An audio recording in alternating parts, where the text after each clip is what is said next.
Earning per share, इसका short name होता है ईपीएस से हम लोग इसको डिनोट करते हैं, ठीक है। अब इसकी डेफिनेशन देख लेते हैं। How much a company makes for each share of its stock and is a widely used metric for estimating corporate value. इसका मतलब होता है अर्निंग पर शेयर, मतलब एक शेयर से कंपनी कितना कमा रही है, ठीक है। अब मैं और चलता हूँ नीचे कि ये किस तरीके से शेयर के प्राइस पर एप्लीकेबल होता है। A higher EPS indicates greater value because investor will pay more for a company's share if they think the company has higher profits relative to its share price.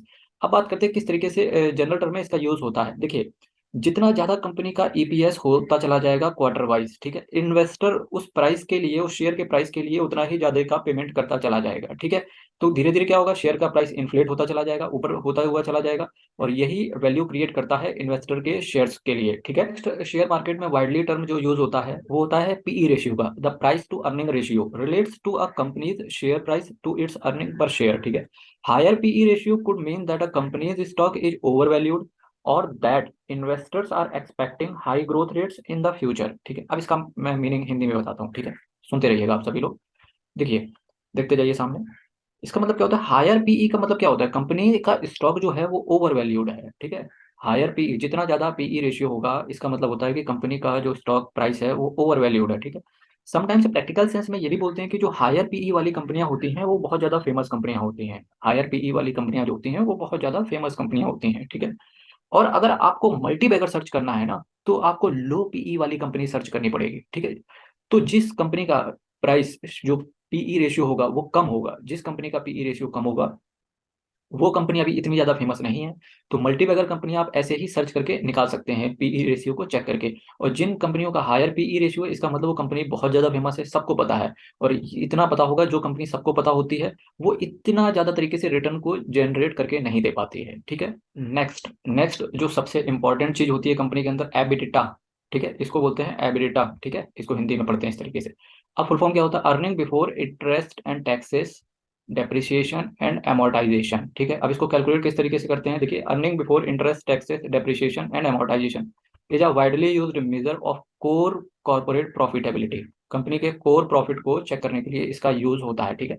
एबिलिटा is calculated by adding interest, company के जो profit होता है उसमें क्या क्या add कर देते हैं, इंटरेस्ट को ऐड कर देते हैं, टैक्स, उसके बाद में depreciation and amortization expenses to net income, ठीक है।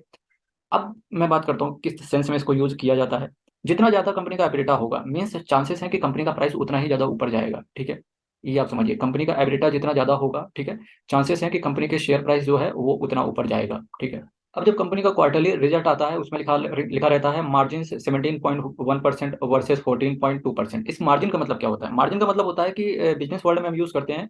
डिफरेंस होता है कि कंपनी जिस कंपनी अपने प्रोडक्ट को जितने रुपए में सेल कर रही है, प्लस उसको बनाने में कंपनी की कितनी कॉस्ट लगी, ठीक है। तो उसके जो बीच का डिफरेंस होता है वो होता है मार्जिन, कंपनी को कितने मार्जिन मिल रहे हैं। अब मार्जिन दो टाइप के होते हैं, ये तो हो गया प्रॉफिट मार्जिन जिसकी मैंने अभी बात करी। दूसरा हो गया कंपनी का ऑपरेटिंग मार्जिन। ऑपरेटिंग मार्जिन का कंपनी का मतलब क्या होता है कि कंपनी का जो धंधा चल रहा है उस धंधे से कंपनी कितना रेवेन्यू जनरेट कर पा रही है। दैट मीन्स कि जो कंपनी सेल कर रही है जितना, और प्लस जितना कंपनी को उस प्रोडक्ट को बनाने में जितनी कंपनी की कॉस्ट लग रही है, उन दोनों के बीच का डिफरेंस होता है कंपनी का मार्जिन, कि हम यार इतना मार्जिन कमा लेते हैं, हम 10% मेरे प्रोडक्ट पे मार्जिन रहता है। तो ये होता है कंपनी का मार्जिन का मतलब। तो इस तरीके से हम समझ सकते हैं कि कंपनी का जितना मार्जिन होगा, जितना मार्जिन ऊपर जाएगा, ठीक है, प्रॉफिट कंपनी का उतना ही ज्यादा ऊपर जाएगा, और इसका मतलब है कि कंपनी का जो शेयर प्राइस है वो भी ऊपर जाएगा, ठीक है।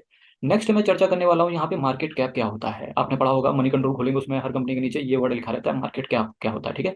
इसका मतलब होता है मार्केट कैपिटलाइजेशन, मीन्स की कंपनी की टोटल कितनी वैल्यू है। Market capitalisation is often used to determine a company size, company के साइज को डिफाइन करता है कि कंपनी कितनी बड़ी है। और ये किस चीज से निकल के आता है, जैसे मान के चलिए आज कंपनी का, रिलायंस का शेयर 2400 रुपए के भाव पे बिक रहा है, ठीक है, कल को ये 3000 रुपए हो जाएगा, ठीक है। तो अब इससे क्या होगा कि कंपनी का जो कैपिटलाइजेशन है ना वो बढ़ जाएगा, ठीक है। यही रीजन है कि अडानी दुनिया के दूसरे नंबर पे करोड़पति इंसान हो गए। कैसे हो गए अडानी टॉप पे, अडानी इस तरीके से हो गए कि कंपनी का शेयर प्राइस बढ़ रहा है, दैट मीन्स की कंपनी का जो उनका जो कंपनी का साइज है वो बढ़ता चला जा रहा है। यही होता है मार्केट कैप, ठीक है।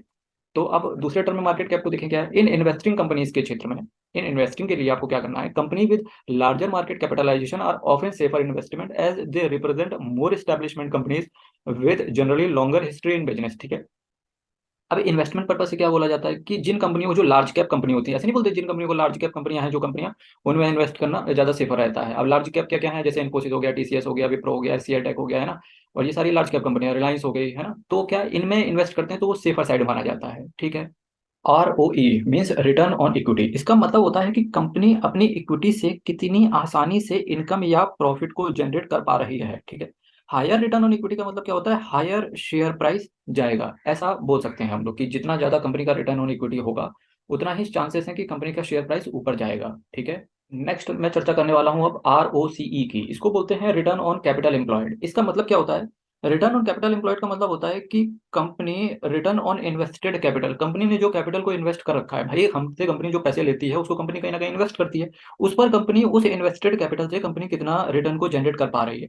अब क्या होता है कि जितना ज्यादा ROCE रेशियो, जो return on capital employed ratio जितना ज्यादा रहेगा, इसका मतलब है कंपनी उतना ज्यादा प्रॉफिट को कमा पा रही है, ठीक है।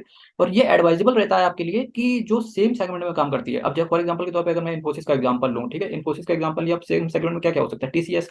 तो हम उससे कंपेयर करके देखें कि हमारी कंपनी का ROCE ज्यादा है कि TCS का ROCE ज्यादा है, ये एडवाइजेबल रहता है। अब इसी तरीके से आप सेम सेगमेंट में दो अलग अलग कंपनियों का ROCE को कंपेयर करेंगे तो आप एक अच्छी कंपनी को निकाल पाएंगे अपने लिए, ठीक है। अब चर्चा करते हैं प्रॉफिट आफ्टर टैक्स की, ये क्या होता है, ठीक है। ये प्रॉफिट आफ्टर टैक्स को मैं इसी तरीके से बताता हूँ। देखिए प्रॉफिट आफ्टर टैक्स निकलता किस तरीके से है कंपनी के अंदर, सबसे पहले आती है सेल्स माइनस वेरिएबल कॉस्ट, ठीक है। यहाँ से निकल के आ जाता है कंट्रीब्यूशन, फिर फिक्स्ड कॉस्ट को माइनस कर देते हैं तो आता है क्या, प्रॉफिट बिफोर टैक्स, टैक्स को माइनस करते हैं तो आता है प्रॉफिट आफ्टर टैक्स, ठीक है।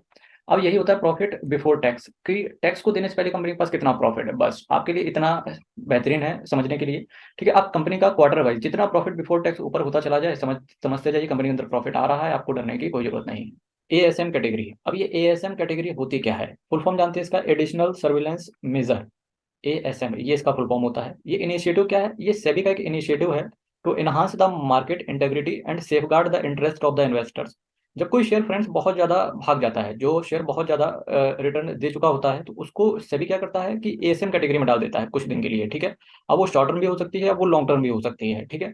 अब जैसे टाटा अडानी पावर हो गया है ना, अडानी पावर ये ASM कैटेगरी में अभी है। ट्राइडेंट लिमिटेड हो गया, ये भी ASM कैटेगरी में पड़ा हुआ है, ठीक है, काफी दिन से।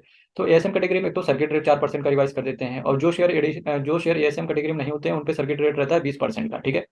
अब ये भाई बेटा क्या होता है, ये बेटा नहीं है फ्रेंड्स, ये है बीटा। होता क्या है, बीटा का मतलब होता है कि रिस्क एपेटाइट का रेशियो होता है।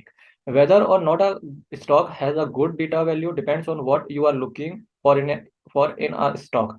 If you are risk averse then look for a stock with a beta below at or below कितना 1। देखिए अगर आप, बीटा का मतलब होता है रिस्क कितना रहेगा उस स्टॉक के अंदर आपका, ठीक है। ये एडवाइजेबल रहता है आपके लिए कि उस स्टॉक को चुने जिसका बीटा रेशियो 1 से कम हो। अब इसको एग्जांपल के तौर पे समझते हैं, अडानी एंटरप्राइज का ये मैंने खोल रखा है यहाँ पे चार्ट, अडानी एंटरप्राइज का, ठीक है। अब यहाँ पर बीटा का रेशियो देखिएगा, इसीलिए लोग मना करते हैं कि भाई अडानी के जो शेयर्स में बहुत ज्यादा रिस्क रहता है, क्योंकि इसका देखिए बीटा कितना है, 1.39 का चल रहा है बीटा। तो उन कंपनियों का आप चुने हैं जिनका बीटा रेशियो 1 से कम हो, ठीक है। अब मैं आपके सामने चर्चा करने जा रहा हूँ शेयर होल्डिंग पैटर्न। भाई क्या होता है शेयर होल्डिंग पैटर्न, कुछ नहीं होता है, ये सिर्फ क्या होता है कि जो प्रोमोटर हो गए, FIIs हो गए, ये DIIs हो गए, और पब्लिक कितना इसमें इन्वेस्ट करे हुए हैं, ठीक है। अब जैसे ये ब्लू लाइन है, ब्लू टिक बना हुआ है, तो ये क्या है, प्रोमोटर कितना होल्ड किए हुए हैं। FIIs का मतलब होता है फॉरेन इंडिविजुअल इन्वेस्टर्स, FIIs कितना होल्ड करे हुए हैं, ये येलो जो कलर है वो DIIs के लिए है, मतलब क्या है, डोमेस्टिक इंडिविजुअल इन्वेस्टर्स। पब्लिक कितना होल्ड करे हुए हैं, केवल 6.46%, ठीक है। तो ये होता है शेयर होल्डिंग पैटर्न का। अब शेयर होल्डिंग पैटर्न किस तरीके से काम करती है, जो भी प्रमोटर का होल्डिंग किसी भी कंपनी में 70% से प्लस होती है, 70% प्लस होती है प्रमोटर की होल्डिंग, तो वो कंपनी बहुत अच्छी मानी जाती है। तो इस तरीके से जब आप शेयर्स को चुने, उन पर रिसर्च करें, तो आप इस तरीके के, ये जो मैंने कुछ टर्म आपको बताए हुए हैं, इनका यूज जरूर करें, आपको बेहतरीन कंपनी को ढूंढने में बहुत आसानी होगी। वीडियो अच्छा लग रहा हो फ्रेंड्स, वीडियो को शेयर जरूर करें, और इससे काफी मोटिवेशन मिलता है आपके लिए बहुत अच्छा कंटेंट लाने का। थैंक यू सो मच, बहुत बहुत धन्यवाद।